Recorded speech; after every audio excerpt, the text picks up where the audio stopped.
호반에 위치한 제네바는 인구 17만의 스위스 제3의 도시로 스위스 최대의 불어권 도시다. 이 도시는 일찍이 칼빈의 종교개혁 이래 구체제에 반대하는 사람들의 피난지 역할을 한 곳으로 이러한 국제정신을 이어받아 앙리 뒤낭이 1864년 적십자 국제위원회를 설립한 것을 시발로 옛날 국제연맹의 본부, 그 후신인 국제연합의 유럽본부를 비롯한 국제기관이 집결해서 조그마한 도심에도 불구하고 200여 개의 국제기관이 있고 주민의 반수 이상이 외국인인 명실상부한 국제도시이다.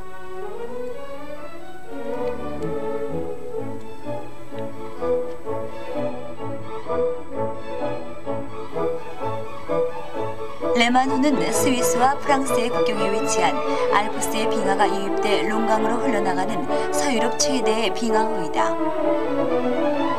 레마노 위로는 세계 최고의 높이인 145m를 자랑하는 제네바의 상징 제트도 분수가 장관을 연출하고 있다.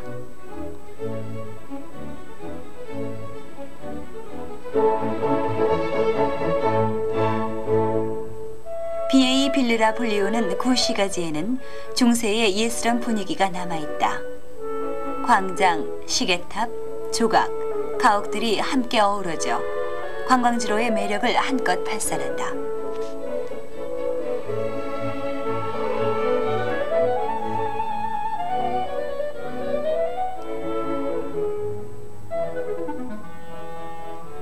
내부광장 중앙의 기마상은 스위스 최초의 장군 디포르를 기념하여 세운 것이며 광장 주변에는 신전과도 같은 형태의 라트 미술관, 신고전주의 양식의 오페라 극장, 노란 벽돌에 제네바 음악원 등이 있다.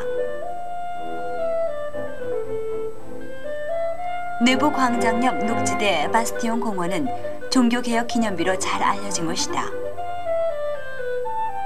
이 비의 중앙에는 종교개혁의 지도자 칼빈, 화렐, 베자, 크녹스의 조각이, 그리고 양옆으로는 세계 종교개혁운동의 역사가 부조로 새겨져 있다.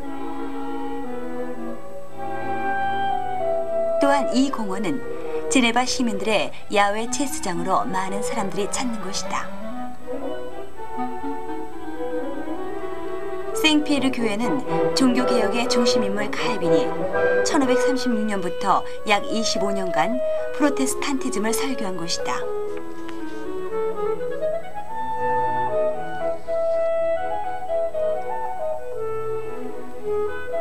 레만 호반에 위치한 영국 공원은 1815년 제네바가 스위스 연방에 감행한 것을 기념하는 국가기념비와 예쁜 꽃으로 꾸며진 문자반의 직경이 4m인 꽃시계로 유명하다.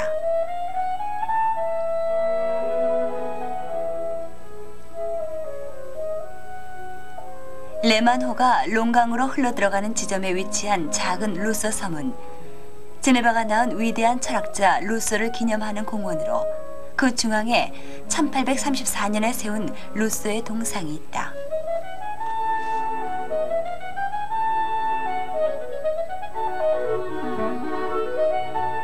전문 등산가가 아니더라도 알프스의 유명한 봉우리인 몽블랑 산에 대해서는 한 번쯤은 들어본 기억이 있을 것이다. 프랑스와 이태리의 국경에 솟아있는 해발 4,807m의 몽블랑은 알프스의 최고봉이자 유럽 대륙의 최고점이다.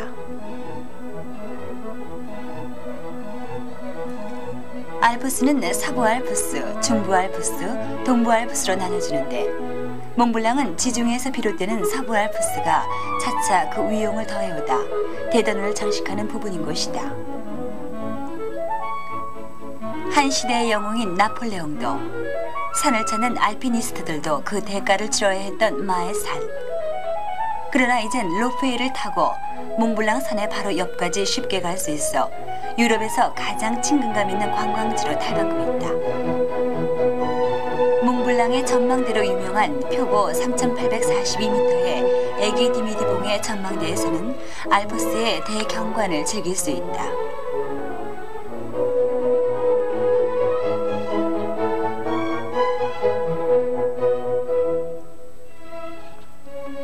50인승 로프웨이는 중간역인 플랑드 레기유까지 고도차가 1263m나 되는 거리를 불과 6분 만에, 플랑드 레기유부터 산 정상까지 고도차 1534m를 5분 만에 도착한다. 샤모니 마을을 바로 밑으로 내려다보면서 마치 수직으로 꽂혀있는 듯한 느낌을 받는다.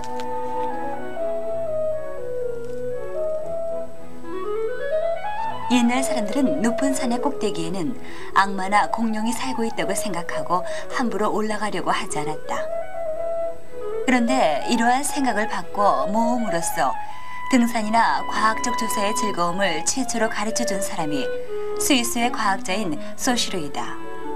그는 몽블랑의 매력에 반해서 몽블랑을 첫 등정한 사람에게 상금을 제공하겠다고 했다.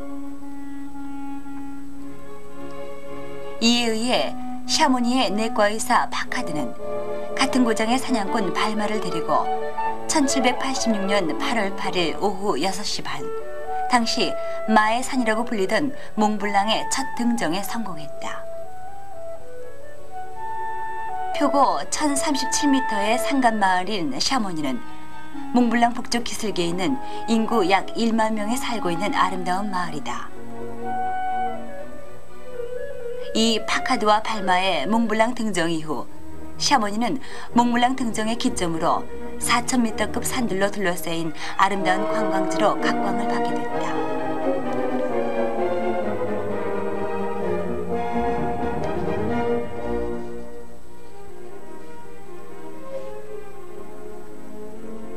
피어발트 슈테터 허반에 위치한 루제르는 옛부터 교통의 요충지로 번창한 곳이며 아담한 고도의 정치와 더불어 호수와 알프스의 경치도 유달리 아름다워 유럽의 왕족 귀족들에게 각별한 사랑을 받았던 곳이다.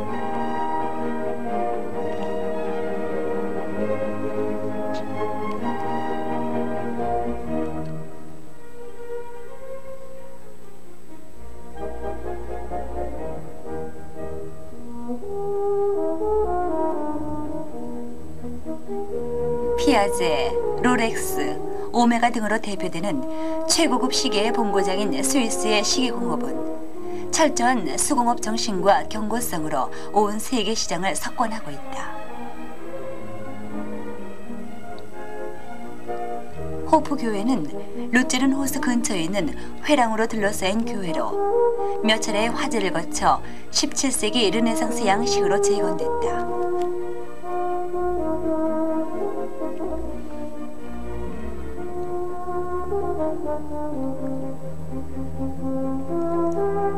빈사의 사자상은 프랑스 혁명 당시 용병으로 루이 16세의 신변을 지키다 전멸한 스위스 병사들의 용맹을 기리는 것으로 스위스 병사를 상징하는 사자가 심장을 찢은 채 부르봉 왕가의 문장이 장식된 방패를 지키는 모습의 조각이다.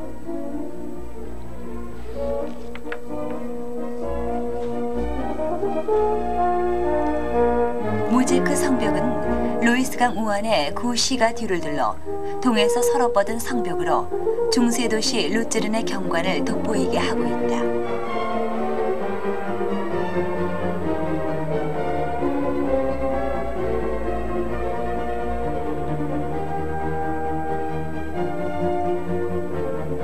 루제른 호수과 유람선 승선장에 이르면 리기와 필라투스산 등 스위스 고유의 전원 풍경과 호수의 유람선이 어우러져 아름다운 스위스의 정취를 한껏 느낄 수 있다.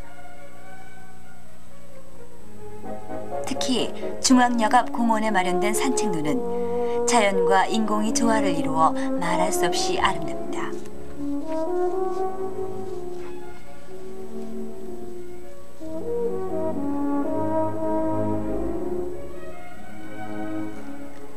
알프스의 웅장한 자연미를 맛볼 수 있는 곳이 베르너 오버란트다.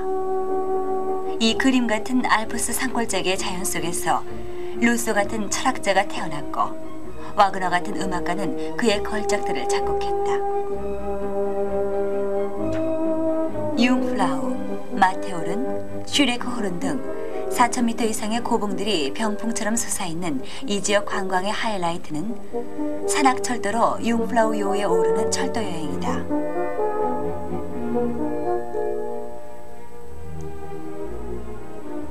등산 철도의 시발점은 인터라켄 동력으로 이곳에서 그린덴 발트와 라우터브루넨을 거쳐 융프라우요로 올라갈 수 있다. 알프스의 영봉 아이거와 마테오른 키슬릭의 널따란 목초지. 그 누가 봐도 이 광경에 압도당하지 않을 수 없다. 산을 좋아하지 않는 사람일지라도 이곳에 오면 산과 계곡, 호수, 그리고 초원의 소들이 만들어내는 자연미에 감탄을 금치 못한다. 라우터브루넨이나 그린덴 발트에서 기차를 타고 약 1시간을 올라가면 크라이네 샤이데크에 닿고 이곳에서 다시 1시간을 올라가면 유럽에서 가장 높은 곳에 위치한 기차역인 융플라우요우에 닿는다. 융플라우요우란 독일어로 처녀를 뜻하는 융플라우와 산마루가 움푹 들어간 곳을 뜻하는 요우가 합쳐진 말로 융플라우의 산과 메니산 사이에 나지막한 곳이라는 뜻을 가진 이름이다.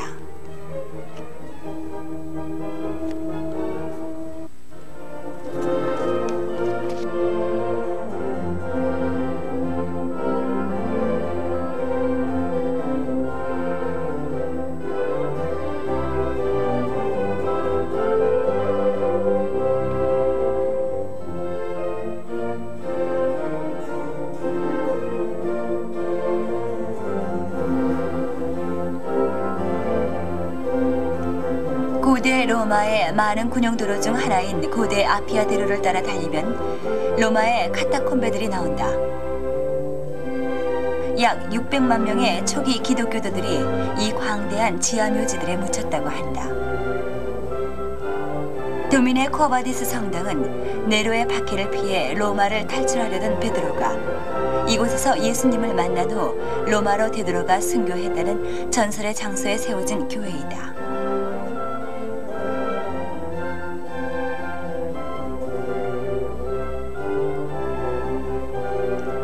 팔라티노 언덕 동쪽 아래로 펼쳐지는 대경기장이 영화 베너의 장면처럼 전차 경기가 벌어졌던 곳으로 20만 명이 넘는 군중이 대리석으로 된 층기에 앉아서 전차 경기를 구경하곤 했다고 한다.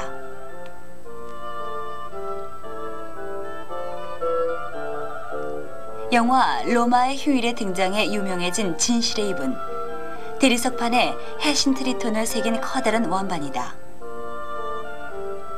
중세의 순례자들은 크게 벌린 입속에 손을 넣고 거짓말을 하면 손가락을 깨물린다고 믿었다.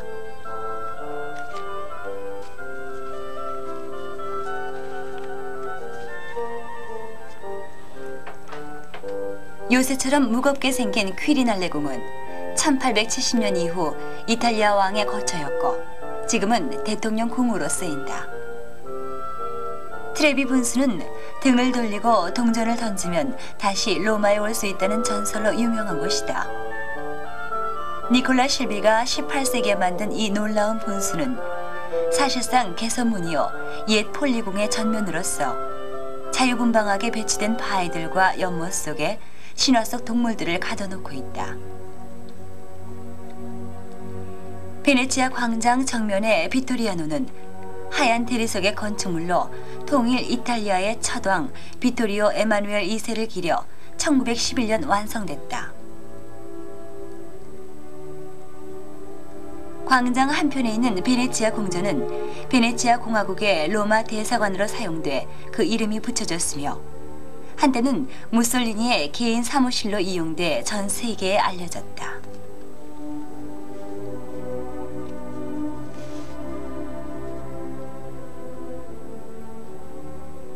고대 로마의 대유적지 포로 로마노는 당시 시민 생활의 중심이었던 광장으로 지금은 폐허이지만 그 기둥과 아치, 남은 유적들 사이에서 유럽 최초로 100만 주민을 수용했던 대제국의 수도 로마를 느낄 수 있다.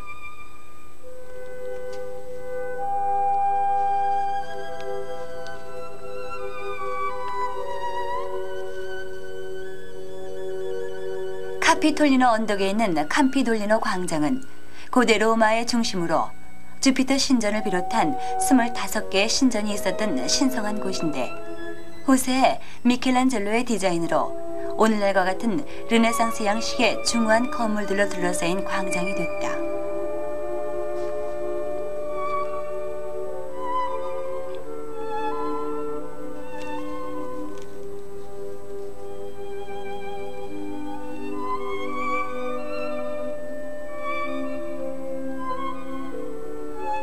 생조세프 성당 지하의 마메르틴의 감옥은 베드로가 수감되어 있었다는 곳이지만 그 진실성에는 의심이 간다.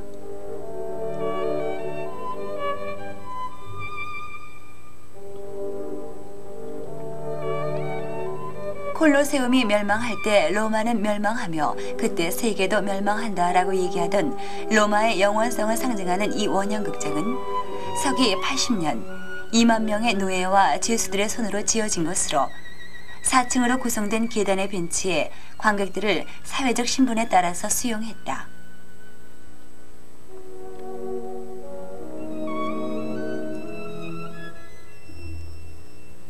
자니콜로 언덕 위에 있는 가리발디 광장에서 내려다보면 로마의 전경이 파노라마처럼 펼쳐진다.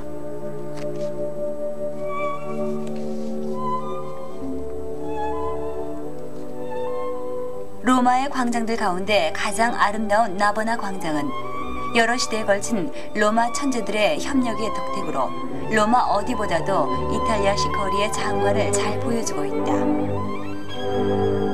아래는 울퉁불퉁한 바위이고 그 위에는 오벨리스크가 솟아있는 베르니니의 4대 강의 분수가 이 광장을 압도하고 있다. 고대 로마 유적 중에서 가장 잘 보존된 거대한 신전 판테온은 로마의 모든 신들을 모시기 위해 기원전 1세기경 아그리파가 만든 것이다.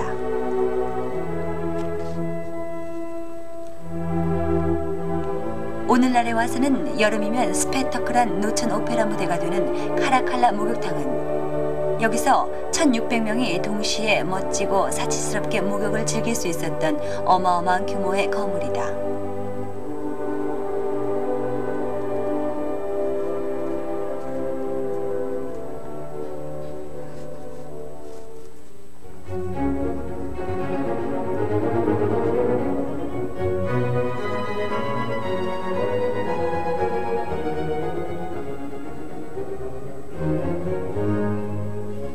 천사의 성은 교황 그레고리 대제가 천사 미카엘이 한 탑에 내려와 전염병의 종식 신호로 칼을 칼집에 꽂는 모습을 봤다는 것이다.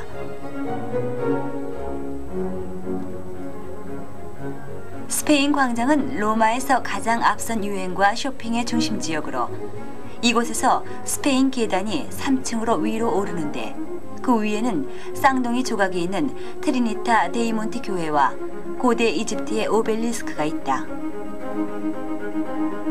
광장의 한 가운데서 항상 물을 뿜어대는 조각배 분수는 베르니니의 아버지가 설계한 것이다.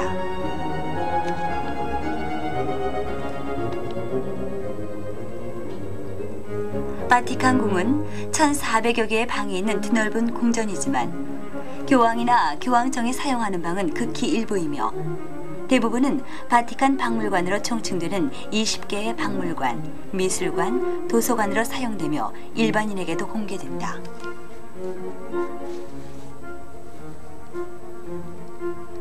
그 중에서도 피오 클레멘티노 박물관에는 고전적인 미술품들이 훌륭하게 수집되어 있는데 라오콘상, 헤르메스상, 페르세우스상, 아폴로상 등이 유명하며 이 4개의 조각들은 팔각형으로 우아하게 생긴 벨베데레의 안뜰에 서 있다. 고전적인 피오 클레멘티노 미술관을 지나면 19세기 토르티와 차이치의 프레스코화로 천장이 장식되고 고대의 조각들이 진열된 성 촛대 회랑, 1531년 시스티나 성당에 처음으로 전시됐던 라파엘이 디자인한 10장의 카페트가 전시된 카페트 갤러리,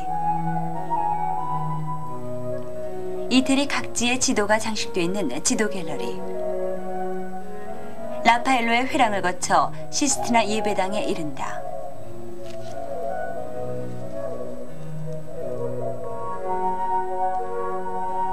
시스티나 성당은 교황의 공식 예배당으로 이곳 천장에 미켈란젤로가 그린 천지창조와 벽면의 최후의 심판은 시대를 넘어서는 세계 미술 사상 최고의 걸작이라 해도 과언이 아니다.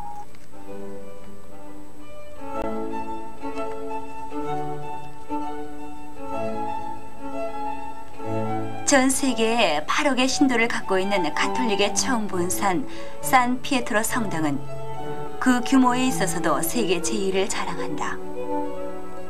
25세의 젊은 미켈란젤로의 작품인 피에타상은 마리아가 그녀의 무릎에 죽은 예수를 안고 있는 형상의 조각으로 슬픔에 잠긴 어머니의 아들에 대한 깊은 사랑을 표현하고 있다.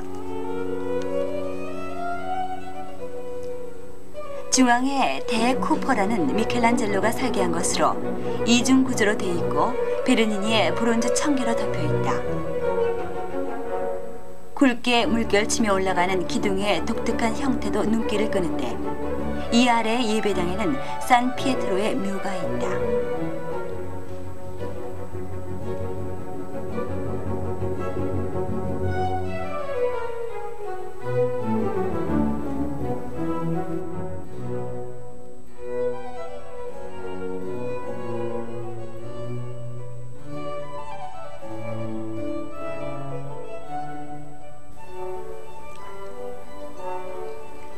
산 피에토르 광장은 그 자체가 베르니니의 위대한 작품이라고 할 수 있다. 휘돌아치는 듯한 나선형 기둥들은 마치 로마를 향해 그리고 온 세상을 향해 뻗어 있는 듯해서 이곳을 찾는 순례자들의 마음을 사로잡는다.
파리의 상징 샹젤리제의 중앙에 몽테뉴가라고 불리우는 세계 최고의 패션 거리가 위치한다.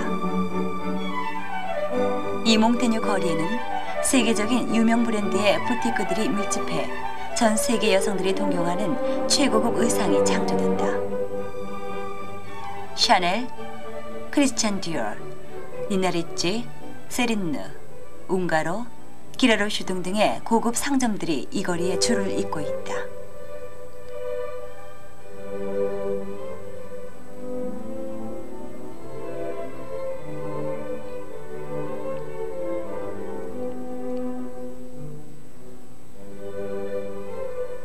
나폴레옹에 의해 세워진 개선문은 문자 그대로 전쟁에서 승리한 장군과 군대가 개선했던 문이다. 프랑스의 영광을 상징하고 있는 개선문 바깥벽에는 나폴레옹군의 승전도가, 안쪽에는 승전지와 부하 장군들의 이름이 새겨져 있다.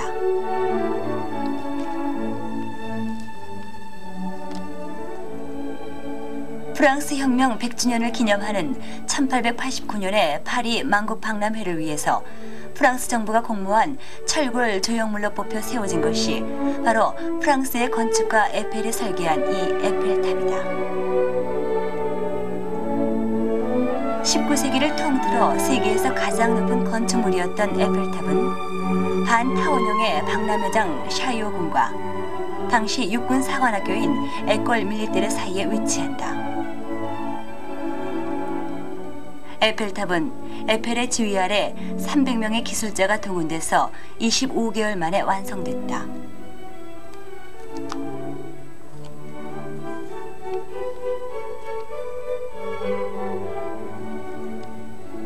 프랑스가 세계에 자랑하고 있는 예술의 전당인 파리 오페라는 건물 상부의 청동으로 된 돔과 전면을 장식한 조각들의 아름다움이 호화 찬란한 화려한 건물이다. 이 오페라는 나폴레옹 3세의 명으로 1860년 171명이 응모한 가운데 선정된 샤를르 가르니의 설계안에 따라 1875년에 완성됐다.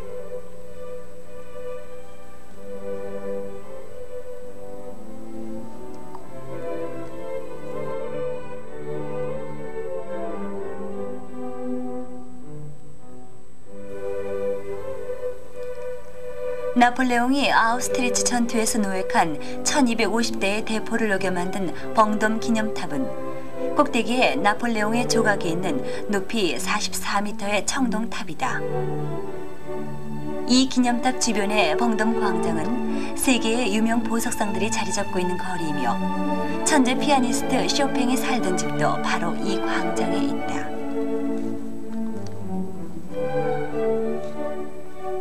파리의 중앙, 세느강의 한복판에 위치하고 있는 시테섬은 파리에서 가장 역사가 깊은 장소로 지금으로부터 2000년 전 루테스라는 이름으로 처음 파리가 태동한 곳이다. 과거에 이곳의 역할은 노틀담 성당, 생샤펠 성당, 콩시에즈리 등의 중요한 건물과 기관이 이곳에 건재해 있으므로도 쉽게 입증이 된다.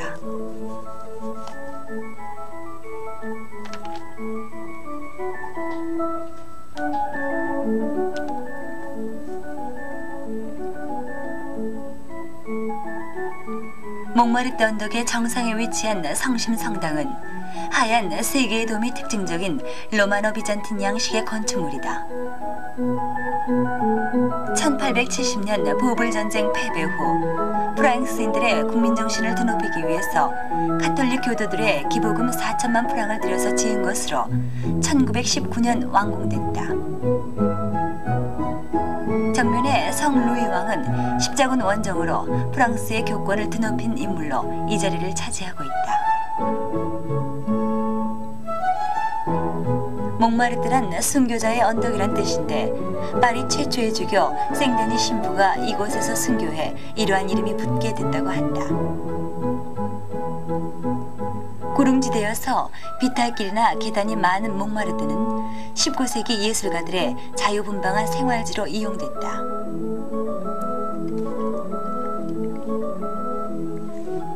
화가의 거리라고 알려진 테르트르 광장은 거리의 화가들이 자리를 잡고 앉아 즉석 초상화를 그려주기도 하고 유화나 수채화를 그려 팔기도 하는 몽마르트 관광의 중심지이다.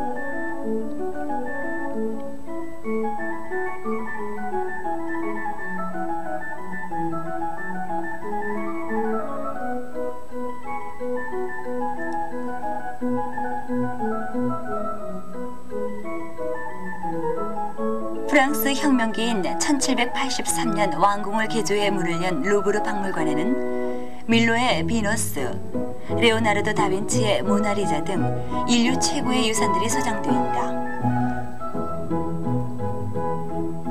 루브르는 대형 박물관, 바티칸 박물관과 함께 세계 3대 박물관으로 손꼽히는 곳이다.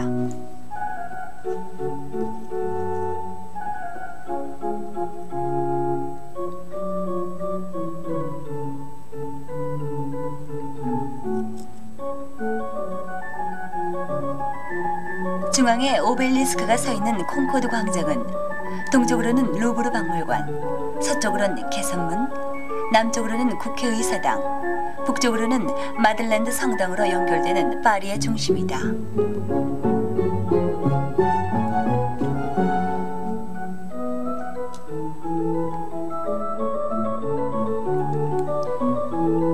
(17세기) 부르봉 왕조의 강대한 권력 아래서 태양왕 루이 14세가 파리 서쪽 20km 지점에 세운 베르사유 궁은 호화스러움과 규모의 웅대함에 있어 세계적으로 유례가 없을 정도이다.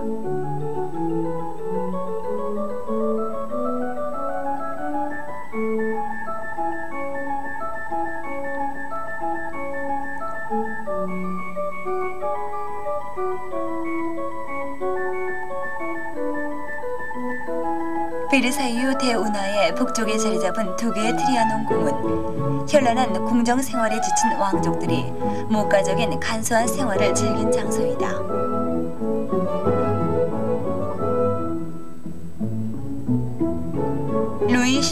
르누트르와 정략 결혼을 한 마리 앙뚜아네트 왕비는 특히 뿌띠트리아농 별궁의 정원을 좋아했다고 전해진다. 그녀는 이 정원의 한 구석에 르아모라라는 이름의 시골 마을을 만들어 놓고 동화의 주인공처럼 아담한 초가지붕 농가 마을에 들어가 때때로 전원적인 생활을 즐겼다고 한다. 베르사유의 진수는 궁전을 둘러싸고 있는 정원에 있다. 정원사 르노트르가 시도한 프랑스식 정원미는 가히 압권이라 할 수 있다.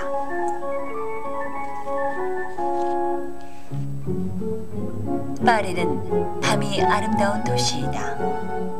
빛의 도시라는 파리의 별명이 암시하듯 대부분의 기념물이 은은한 조명을 받아 환상적인 분위기를 연출해내는 파리의 밤은 마술 바로 그것이 아닐까.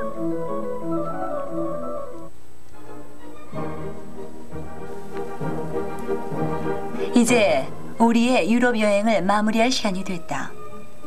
예술, 사상, 종교의 요람 유럽.